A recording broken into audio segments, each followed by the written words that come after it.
ایک بزرگ فرماتے میں مسجد گیا, میں نے دیکھا ایک بزنس مین نماز پڑھ رہا ہے, اس کے برابر میں ایک غریب آدمی بیٹھا ہے اور دعا کر رہا ہے. اچھا جو فقیر ہے نا وہ دعا کرنے لگا, یا اللہ مجھے فلاں قسم کا کھانا کھانا ہے, فلاں قسم کا میٹھا کھانا ہے. فار ایگزامپل آج کے دور کے حساب سے سمجھاتا ہوں آپ کو کہ وہ فقیر یہ دعا کر رہا تھا, یا اللہ مجھے چکن بریانی کھانی ہے, مجھے گاجر کا حلوہ کھانا ہے, مثال دے رہا ہوں. جو تاجر برابر میں بیٹھا تھا نا, بزنس مین پیسے والا, وہ سوچنے لگا کہ یہ بندہ دعا نہیں کر رہا, مجھے سنا رہا ہے, اس کو کھانا ہے تاکہ میں اس کو کھلا دوں. میں نے نہیں کھلانا اس کو. وہ دعا کر رہا تھا, یہ بدگمانی کر رہا تھا. آج لوگ یہی تو کرتے ہیں نا, کسی کو دعا کرتے دیکھتے ہیں, کہہ رہے دکھلاوا کر رہا ہے, نماز پڑھ رہا ہے لوگوں کو دکھانے کے لیے, حج پہ گیا لوگوں کو دکھانا, یعنی کوئی نیکی بھی کر رہا ہوتا ہے ہم اس کا مائنس سوچ رہے ہوتے ہیں.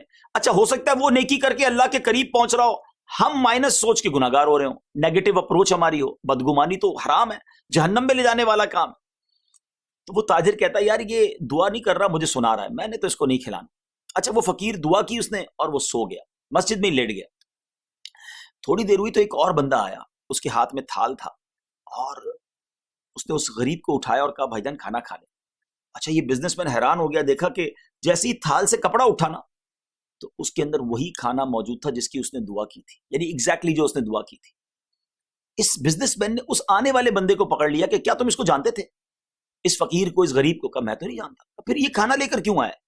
کہتے بات یہ کہ میں بھی ایک غریب آدمی ہوں, مزدوری کرتا ہوں, میرے بچوں نے بہت ٹائم ہو گیا یہی کھانوں کی فرمائش کی ہوئی تھی, میرے پاس پیسے نہیں تھے, آج تھوڑے پیسے اچھے جمع ہوئے, گھر آیا, بیوی کو کہا کہ بچوں کے لیے یہ والا کھانا بناؤ, میں تھوڑی دیر آرام کرتا ہوں. میں آنکھیں میری بند ہوئیں, میں سویا, میری قسمت جاگ اٹھی, خواب میں نبی پاک علیہ الصلوۃ والسلام تشریف لائے, اور آقا علیہ الصلوۃ والسلام نے فرمایا کہ اللہ کا ایک ولی تمہارے قریب مسجد میں ٹھہرا ہوا ہے, جو کھانے تمہارے گھر میں بنے ہیں نا بیوی بچوں کے لیے, اس فقیر کو بھی وہی کھانا کھانا ہے, جاؤ جا کر اس کو کھانا دے دو, خود کچھ کھانا اس میں سے کھا لے گا, باقی تمہیں واپس کر دے گا, اور تم اس کی جو خدمت کرو گے نا میں تیرے لیے جنت کی ضمانت دیتا ہوں.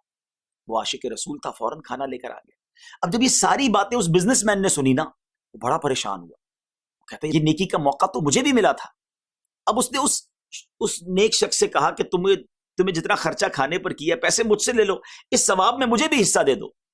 وہ بندہ پتہ ہے کیا کہتا ہے, تم کائنات کی ساری دولت مجھے دے دو, میں تمہیں اپنے ثواب میں حصہ نہیں دے سکتا.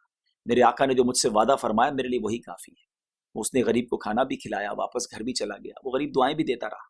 مگر یہ بزنس مین, یہ بدگمانی کرنے والا, یہ افسردہ گھر واپس گیا. اس انسیڈنٹ کو, اس واقعے کو نقل کرنے کے بعد علماء نے لکھا کہ یہ ہے بدگمانی, کہ بعض اوقات ثواب کا موقع بھی ملتا ہے لیکن انسان بدگمانی میں مارا جاتا ہے. اب آج ہم کیا بدگمانی کرتے ہیں؟ فار ایگزامپل آپ نے کسی کو فون کیا, اس نے فون نہیں اٹھایا, پہلا خیال دل میں کیا آتا ہے؟ ہاں جناب میرا نمبر دیکھ کر کہاں فون اٹھائے گا, اپنا مطلب ہوتا ہے تو فون کرتا ہے. حالانکہ ہو سکتا ہے وہ آرام کر رہا ہو سکتا ہے وہ کھانا کھا رہا ہو سکتا ہے وہ نماز پڑھ رہا ہو, لیکن ہم پازیٹیو سوچتے ہی نہیں ہیں. اور یہ نیگیٹیوٹی جو ہے یہ ہمیں حرام کی طرف لے جاتی ہے. ہم کیوں مسلمان کے بارے میں برا سوچتے ہیں؟ کسی کے گھر جاتے ہیں, دروازہ کھٹکھٹایا, پتہ چلا ابو گھر پہ نہیں ہے, پہلا خیال یہ کیوں دل میں آتا ہے کہ اندر ہی ہوں گے, جھوٹ بول رہے ہیں. آپ کا جو یہ مائنس سوچنا یہ آپ کو گناہ گار کر گیا نا. اب ان ایگزامپل سے سوچتے جائیے کہ ہم کہاں کہاں غلطی کرتے ہیں, ہم کہاں کہاں مسلمانوں کے بارے میں